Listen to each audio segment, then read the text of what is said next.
गुलबां के बिहारी लाल की जय। आइए साथियों, हम सब भागवत जी को श्रवण कर अपने मानव जीवन को कृतार्थ करें, धन्य करें।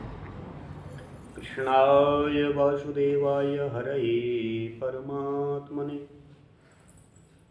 प्रणतः क्लेशनाशाय श्रीगोविन्दाय नमो नमः। हे कृष्ण करुणा सिंधु दीनबन्धु जगत्पते गोपेश गोपिकाकान्त श्रीराधाकान्त नमोस्तुते। तप्तकाञ्चन गौरांगी राधे वृन्दावनेश्वरी वृषभानुसुते देवी प्रणमामि हरिप्रिये। वृषभानुसुते देवी प्रणमामि हरिप्रिये। जय जय श्री राधारमण, जय जय नवल किशोर और जय गोपी चित्तचोर प्रभु। जय जय माखन चोर, जय जय माखन चोर। हे कृष्ण करुणा सिंधु दीनबन्धु जगत्पते गोपीश गोपिकाकान्त श्रीराधाकान्त नमोस्तुते। बोले श्रीमद्भागवत महापुराण की जय।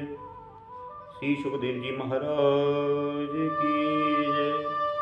जय जय श्री राधे, जय जय श्री राधे, जय जय श्री राधे श्याम। आइए हम भागवत जी के तीसरे स्कंद के 20वें अध्याय को हम श्रवण करें। पहले श्लोक को गुनगुनाते हुए अथ विंशोऽध्यायः। ब्रह्मा जी की रची हुई अनेक प्रकार की सृष्टि का वर्णन आप इस अध्याय में श्रवण करेंगे साथियों। शौनक उवाच महीं प्रतिष्ठा मध्यस्य सौते स्वयंभुवो मनुः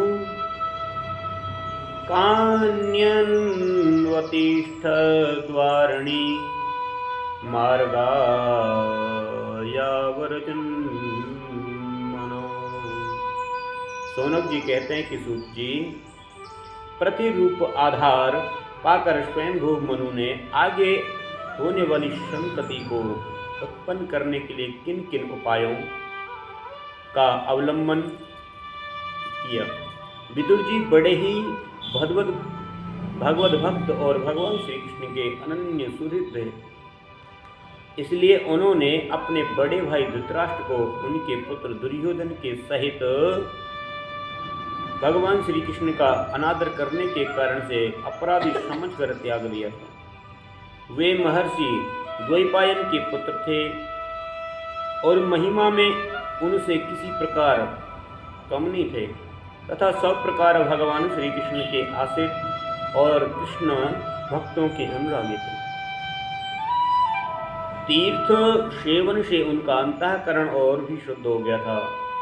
उन्होंने कुशावर्त क्षेत्र हरिद्वार में बैठे हुए तत्वज्ञानियों में श्रेष्ठ मैत्रेय जी के पास जाकर के और क्या पूछा। सूत जी, उन दोनों में वार्तालाप होने पर हरि के चरणों में संबंध रखने वाली बड़ी पवित्र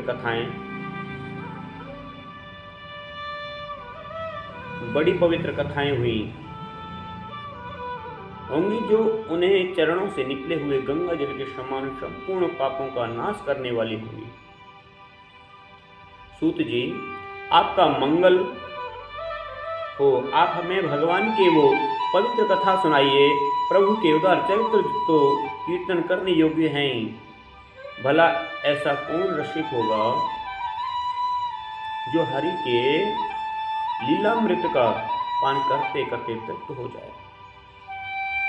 नैमिषारण्यवासी मुनियों के इस प्रकार पूछने पर उग्रस्त्रवा सूत जी भगवान में चित्त लगा करके उनसे ने कहा, सुनिए। सूत जी ने कहा कि मुनिगण, अपनी माया से बराह रूप धारण करने वाले हरि की रसातल से पृथ्वी को निकालने और खेल में ही तिरस्कार पूर्वक हिरण्याक्ष को मार डालने की लीला सुनकर विदुर जी को बड़ा आनंद हुआ और उन्होंने मुनिवर मैत्रेय से कहा, क्या कहा मैत्रेय से कि विदुर जी ने कहा कि ब्राह्मण, आप परोक्ष विषयों को भी जानने वाले हैं, अतः यह बतलाइए कि प्रजापतियों के पति ब्रह्मा जी ने मरीचि और प्रजापतियों की उत्पत्ति करके फिर सृष्टि की को बढ़ाने के लिए क्या किया। मरीचि आदि मुनीश्वरों ने और स्वयंभू मुनु ने ब्रह्मा जी की आज्ञा से किस प्रकार प्रजा की वृद्धि की। क्या उन्होंने इस जगत को पत्नियों के सहयोग से उत्पन्न किया था या अपने अपने कार्य में स्वतंत्र रहकर अथवा सबने एक साथ मिलकर इस जगत की रचना की। मैत्रेय जी ने कहा कि विदुर जी, जिसकी गति को जानना अत्यंत कठिन है, उस जीवों के प्रारब्ध, प्रकृति के नियंता पुरुष और काल, इन तीनों हेतुओं के तथा भगवान की सन्निधि से त्रिगुणात्मय प्रकृति में क्षोभ होने से महतत्व उत्पन्न हुआ और देव की प्रेरणा से रजः प्रधान महतत्व से वैकारिक, सात्विक और राजस और तामस 3 प्रकार का अहंकार उत्पन्न हुआ। उसने आकाश आदि 5 तत्वों के अनेक वर्ग प्रकट किए। वे सब अलग अलग रहकर भूतों के कार्य रूप ब्रह्मांड की रचना नहीं कर पा सकते, इसलिए उन्होंने भगवान की शक्ति से परस्पर संगठित होकर के एक स्वर्ण वर्ण अंड की रचना की। वह अंड चेतना शून्य अवस्था में 1000 वर्षों से भी अधिक समय तक कर्णाब्धि के जल में पड़ा रहा। फिर उसमें भगवान श्री कृष्ण ने प्रवेश किया। भगवान ने प्रवेश किया, उसमें अधिष्ठित होने पर उनकी नाभि से सहस्त्र सूर्यों के समान अत्यंत देदीप्य मानिक कमल प्रकट हुआ, जो संपूर्ण जीव समुदाय का आश्रय था। उसी से स्वयं ब्रह्मा जी का भी आविर्भाव हुआ। जब ब्रह्मांड के गर्भ रूप जल में शयन करने वाले नारायण देव ने ब्रह्मा जी के अंतःकरण में प्रवेश किया, तब वे पूर्व कल्पों में अपने ही द्वारा निश्चित हुई नाम रूपोमय व्यवस्था के अनुसार लोगों की रचना करने लगे। सबसे पहले उन्होंने अपनी छाया से तामिश्र, अंधतामिश्र, तम, मोह और महामोह 5 प्रकार की अविद्या उत्पन्न की। ब्रह्मा जी को अपना वह तमोमय शरीर अच्छा नहीं लगा, अतः उन्होंने उसे त्याग दिया। तब उससे, जिससे भूख प्यास की उत्पत्ति होती है, ऐसे रात्रि रूप उस शरीर को उसी से उत्पन्न हुए यक्ष और राक्षसों ने ग्रहण कर लिया। उस समय भूख प्यास से अभिभूत होकर के वे ब्रह्मा जी को खाने को दौड़ पड़े, कहने लगे कि इसे खा जाओ, इसकी रक्षा मत करो, क्योंकि वे भूख प्यास से व्याकुल हो रहे थे।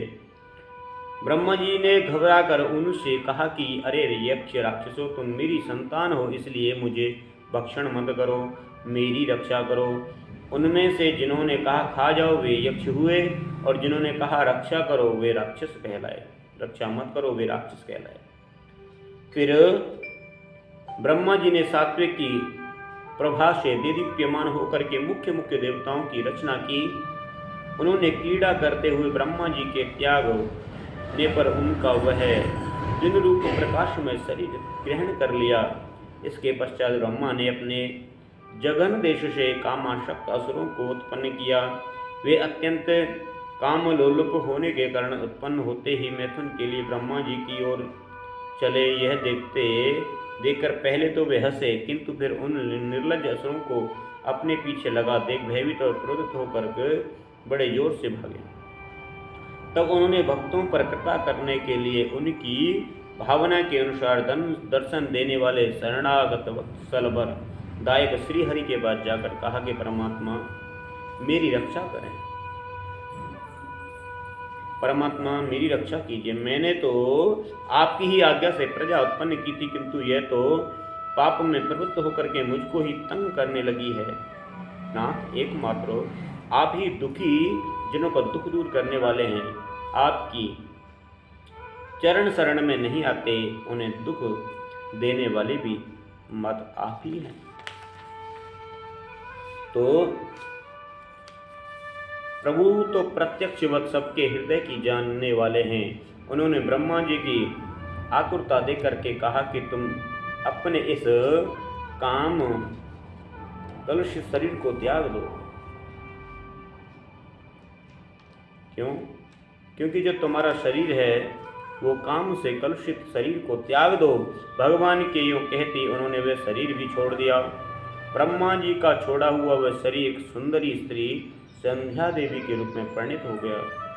उनके कमल चरण कमलों के पायजे झंकृत हो रहे थे। उसकी आंखें मत वाली हो रही थी। कमर करनी की लड़ों से सुशोभित सजीली और साड़ी से ढकी हुई थी। उनके उभरे हुए स्तन इस प्रकार एक दूसरे से सटे हुए थे कि उनके बीच में कोई अंतर ही नहीं रह गया था। उनकी नासिका और दंतावली बड़ी ही सुघड़ थी तथा मधुर मधुर मुस्कुराती हुई असुरों की ओर भावपूर्ण दृष्टि से देख रही थी। वह नीली नीली अलकावली से सुशोभित और सुकुमारी मानो लज्जा के मारे अपने अंचल में ही सिमटी जाती थी।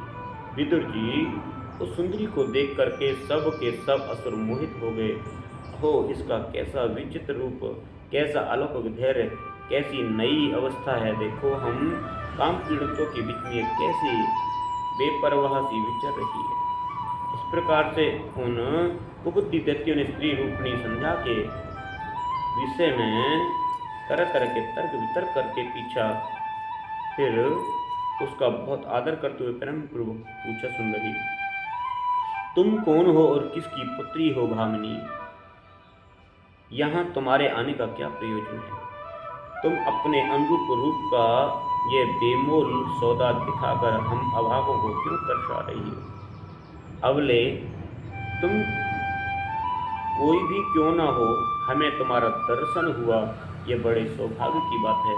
तुम अपनी गेंद उछाल उछाल कर तो हम दर्शकों के मन को मथे डालती हो। सुंदरी, जब तुम उछलती हुई गेंद पर अपने हथेली की थपकी मारती हो तब तुम्हारा चरण कमल एक जगह नहीं ठहरता। तुम्हारा कटित प्रदेश स्थूल स्तनों के भार से थक सा जाता है और तुम्हारा निर्मल दृष्टि भी थकावट झलकने लगती है। और तुम्हारा केश पास कैसा सुंदर है। इस प्रकार स्त्री रूप से प्रकट हुई उस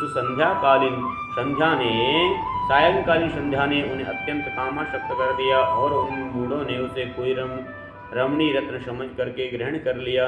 तदंतर ब्रह्मा जी ने गंभीर भाव से हंसकर अपनी कांतिमय मूर्ति से, जो अब सौंदर्य का मानो आप ही आस्वादन करती थी, गंधर्व और अप्सराओं को उत्पन्न किया। उन्होंने जो चंद्रिका रूप अपने उस कांति में प्रिय शरीर को त्याग दिया, उसी को विश्वावसु आदि गंधर्वों ने प्रसन्नतापूर्वक ग्रहण किया। इसके पश्चात भगवान ब्रह्मा ने अपनी तंद्रा से भूत पिशाच उत्पन्न किए। उन्हें दिगंबर वस्त्रहीन बाल बिखेरे देख उन्होंने आंखें मूंद ली। ब्रह्मा जी के त्यागे हुए उस जभाई रूप शरीर को भूत पिशाचों ने ग्रहण किया। इसी को निंद्रा भी कहते हैं, जिससे जीवों की इंद्रियों में शिथिलता आती देखी जाती है। यदि कोई व्यक्ति झूठे मुंह सो जाता है तो उस पर भूत पिशाच आदि आक्रमण करते हैं। कभी भी व्यक्ति को झूठे मुख नहीं सोना चाहिए साथियों। जो व्यक्ति, क्योंकि भागवत में लिखा है, जो व्यक्ति झूठे मुंह सो जाता है उस पर भूत पिशाच आदि आक्रमण करते हैं, उसी को उन्माद कहते हैं। फिर भगवान ब्रह्मा ने भावना की कि वे मैं तेजोमय हूँ, अपने अदृश्य रूप से साध्य गण एवं पितृगण को उत्पन्न किया और पितरों ने अपनी उत्पत्ति के उस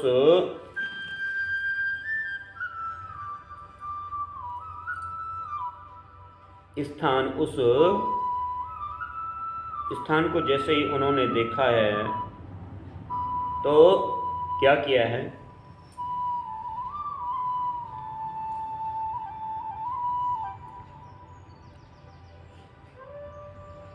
पितरों ने उत्पत्ति स्थान उस अदृश्य शरीर को ग्रहण कर लिया।